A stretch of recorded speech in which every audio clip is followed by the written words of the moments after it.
বিশ্বনবী মুহাম্মদ সাল্লাল্লাহু আলাইহি সাল্লাম বলেন, তোমরা তোমাদের প্রতিবেশীদের হক আদায় করো। সেখান থেকে শুরু হয়েছে সমাজের বিত্তবান প্লাস আশেপাশে যে যার প্রতিবেশী আছে, যে যার মতো তাদের খোঁজ খবর দেখাশোনা করা।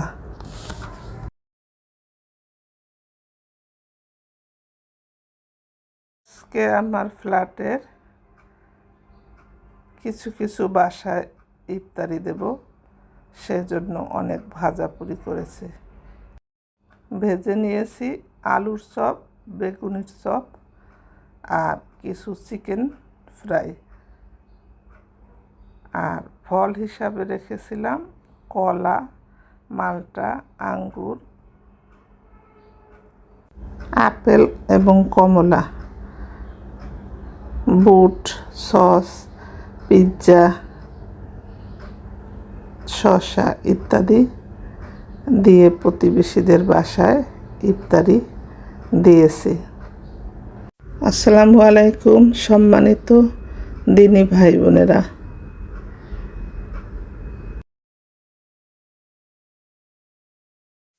এখানে কিছুটা বেসন গোলা ছিল, আমি সেটাকে কিছু পেঁয়াজ কুচি, কাঁচামরিচ, ধনেপাতা দিয়ে মেখে ভালো করে পেঁয়াজের চপ করে নিয়েছি, কারণ এটা বাসি থাকবে আর ফেলে দিতেও খারাপ লাগছে, তাই আমি এভাবে মাঝে মাঝে করে থাকি।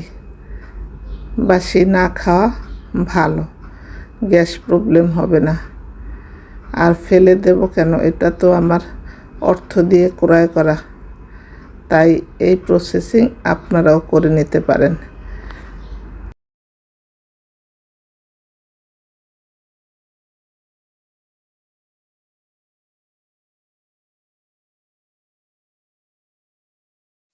হটপটে একটি টিস্যু দিয়ে ঢেকে রেখে দিলাম যাতে গরম থাকে, সন্ধ্যাবেলা দিতে পারি। মুরগির মাংস আগেই ম্যারিনেট করে রেখেছি সকল মশলা দিয়ে, এখন শুধু ভেজে নেব।